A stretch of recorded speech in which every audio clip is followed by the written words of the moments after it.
मला काहीतरी चांगलं करायचं होतं. आणि त्यावेळेस प्रत्येक बाईला चेहऱ्यावर थोडी लव असते.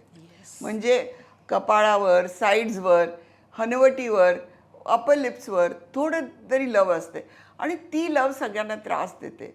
म्हणजे मेकअप केल्या तरी ते झाकत नाही आणि आणि काढली तरी आपल्याला पुन्हा ग्रोथ येते.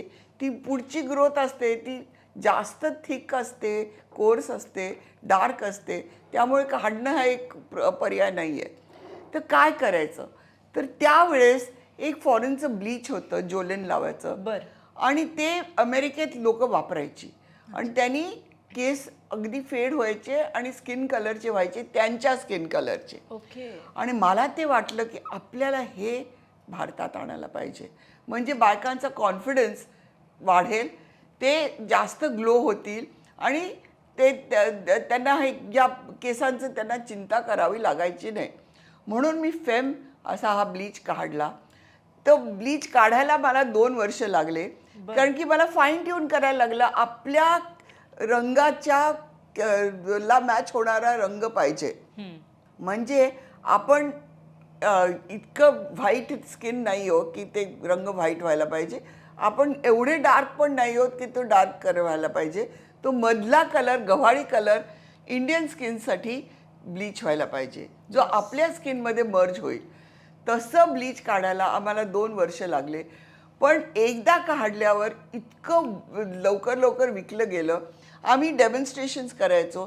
जेव्हा का आम्ही एक केसाळ पॅचमध्ये ब्लीच लावायचो आणि मग लोक बघायचे की ते दिसतच नाही हा पॅच म्हणून. असा केस त्याचे कॅमोफ्लॅज व्हायचे आणि लोक घ्यायला लागली. पहिल्या दिवसापासनं आम्ही जितकं काय विकलं ते सगळं प्रॉफिटच प्रॉफिट होता. म्हणजे अर्थातच मॅम, मी असे बरेच वेगवेगळ्या टप्प्यामध्ये याबाबत प्रश्न काढले होते आणि मला असं वाटतं त्या प्रश्नांची उत्तरं तुम्ही एकातच दिली की खऱ्या अर्थानं एका मोठ्या प्रवासाची सुरुवात ही एका छोट्या आयडियातून असते. आयडियातून आणि माझ्या छोट्या किचन मधनं झाली. किचन आणि जो विषय गृहिणींचा जिव्हाळ्याचा असतो असं मला वाटतं. आणि मॅम अर्थातच म्हणजे आज इतकं मोठं विश्व निर्माण केलंय, पण त्यामध्ये किंवा ही ब्रँड लोकांना, भारतीय लोकांना इंट्रोड्यूस करणं की बाबा असं काहीतरी केलं तर आपल्याला कसा परिणाम येतो, यामध्ये चॅलेंजेस तर असणार, म्हणजे आव्हानं तर भरपूर असतील. मग तो पहिला प्रसंग की जेव्हा तुम्ही हे असं टेस्ट केलं होतं आणि काय रिॲक्शन होती म्हणजे लोकांची?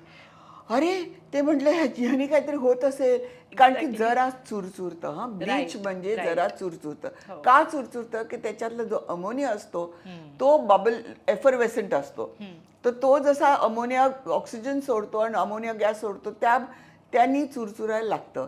तर लोकांना इतकं वाटलं की हे काय होतं, पण ते रिझल्ट इतके ओव्हरवेल्मिंग होते की त्यांना ते चाललं.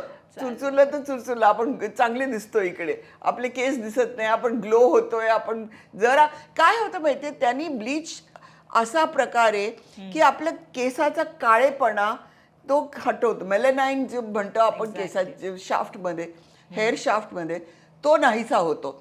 आणि त्याच्याबरोबर त्याच्या बाजूच्या स्किनचा मेलॅनाइन पण जातो. त्यामुळे ती स्किन 2 शेड्स गोरी होते. काय करायचं ते, it's a side effect of the bleach. म्हणजे केसाबरोबर त्याच्या खालची स्किन पण जरा उजळ होते. त्यामुळे लोकांना इतके आवडलं की 15 मिनिटात तुम्हाला रिझल्ट दिसतो.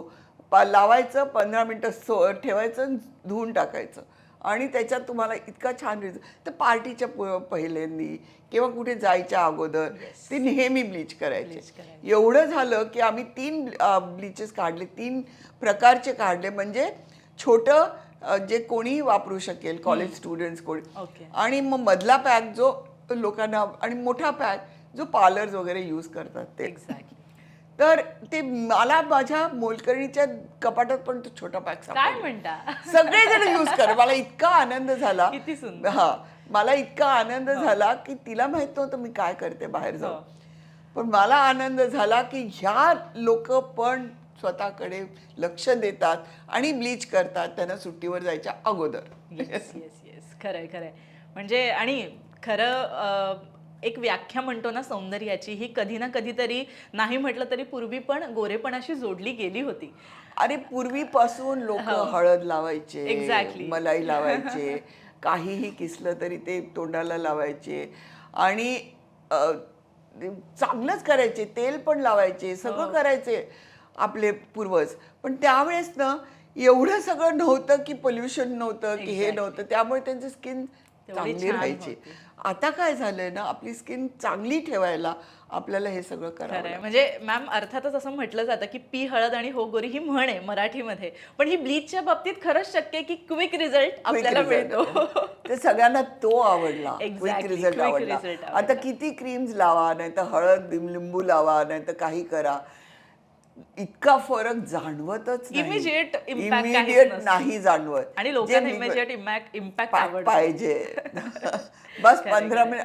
आमची स्लोगन काय होतं, हो. बस 15 मिनिट में गोरी गोरी फेम फेम से गोरी गोरी, बस. वाव. हे 2 लाईन्स आम्ही काढल्या आणि ते ते एकदम हिट झाले.